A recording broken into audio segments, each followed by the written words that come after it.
Well, hello, Fahim. Welcome. You have been someone who has inspired a lot of us here at Rising Sun. So introduce yourself and kind of the areas and space that you work in currently. My name is Fahim, of course, or you can call me Lejon. I've been part of Rising Sun from 2018, the fall cohort. Came to the fall cohort, which was amazing, fresh from incarceration. So when I came back, I met some wonderful people, yourself, Jody, Miss Juanita, Marlon. I graduated in January, actually December 14th, and was hired a month later. I was like, wow, Amazing. they hired me 4 months after being home. Went into the construction, had a bad car accident 2 years later, started two nonprofits. One is motivated to help others, and this is 1 year's enterprise. So here at Rising Sun, I'm a fitness instructor. I'm now on the board, part of governance committee, Yes. which is great. I'm learning, and thank you for helping me. For sure. I'll go to juvenile halls. I teach MC3, which is multi-core craft curriculum there, learning the basics of construction. But I'm also doing it here at Rising Sun, right? I'll go to juvenile hall at night to mentor youth, which is great. Really just to hear and see a lot of things what these kids are going through and the impact what I'm having on their lives. Because oftentimes these kids, they need people who they understand, who can get them some good direction and guidance. And so that's what I'm there for. But I also have a fitness program that I do 4 times a week in Vallejo and Richmond. Group fitness sessions, as well as one-on-ones. And I have my own center in Richmond. Awesome. Yes. So obviously you're quite busy. You are running around and you are finding ways to support people and meeting them where they're at. Yes. Where does that motivation, where does that drive come from, and how do you sustain it? The drive come from I was diagnosed with a heart condition called Wolff Parkinson White in 1983. So I was playing Pop Warner football. The doctors told me I couldn't play football. And it kind of, caused some depression at a young age. But I told myself, no matter what the doctors say, no matter what I go through in life, I never give up. Whatever challenges I deal with, I'm going to face some challenges head on, no matter what they are. And so that drive, the inspiration, it comes from that, but also comes from my grandmother. I watched my grandmother give so much to the community, so much to her family. She worked 2 jobs and hard until she passed from cancer in 2009.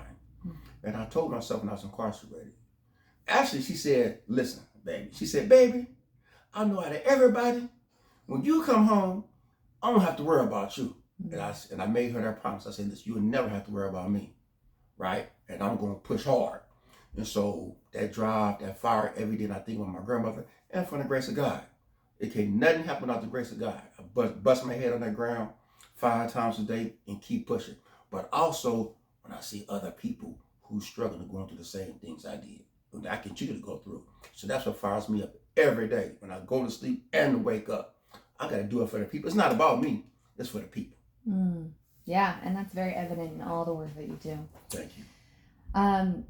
So what, besides just what drives you, what inspires you? What gives you that additional energy? Because obviously you expel a lot of energy running around supporting folks. What keeps that energy up and that inspiration going? Well, when I see the impact in people's lives, when I see the change, when I see people smile, I love to see people smile. Because we go so much, there's so much going on in society and around the world. And just to see people smile and knowing that I can be a part of someone's happiness, that keeps me inspired. And then family. You said food, I love to eat. So I know if I have a good meal at night and I can wake up in the morning, a good cup of coffee, people y'all know, you have a good cup of coffee, sometimes black. I like to have a French vanilla with some sugars. I get my coffee, get up, but also exercising. Taking in good energy. Because what you take in is what you put out. So if I surround myself around good, positive people with good energy, I know I'm going to give that back. And that's what keeps me going. That's awesome. Thank you. So you're working with a lot of young people right now, yes. Obviously, as you shared. And, what kind of advice do you have for young men, young women, just young people trying to figure out where to go next and what to do with themselves? First thing is to believe in yourself. Believe in your abilities. Because many times we're told what we can't do. we have that negative self-talk. Change that negative self-talk to something positive and say, hey, no matter what I go through, I can deal with it. If it's a math equation, if it's understanding language, whatever it is, give yourself the opportunity. Because you said before that we get our own way. Get out your own way. You know, remain humble. Remain humble no matter what you go through. We're going to deal with obstacles. We're going to have distractions. But get out your own way. That's what I give to the youth. Get out your own way. And your own way is your environment. Sometimes we think it's just the place, but it's the people. It could be family. So those who are not giving you a fulfilling purpose, stay away from those people. Mm-hmm. That's the advice I can give you. That's wonderful. Thank you. Now you probably got a million things else to do today, so I don't want to take all of your time, but I want to see if there's anything else that you'd like to share with your community, with the folks across the United States that have been following you. Anything else you want to share this time? Yes, I would like to share this.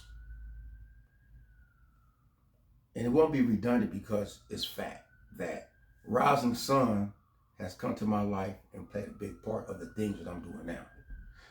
Rising Sun, Center for Opportunity, because if I wouldn't have came to Rising Sun in 2018, I would have been picking up trash at Caltrans, because that was my first option, right? Besides being an iron worker. So once I came to Rising Sun and Rising Sun took me in, there was no looking back from there. So basically, Rising Sun was an anchor for me, right? To say, hey, use this vessel to navigate and bring people in. And that's why I'm still here today. I want to add that. Wonderful. Along with, the people in my life, family, friends, and everyone who's been a part of my journey. And I'm staying humble. I'm staying happy, and keeping the faith. Yes. Well, thank you so much for your time. Thank you. I really appreciate it. Really appreciate it. All right, no problem.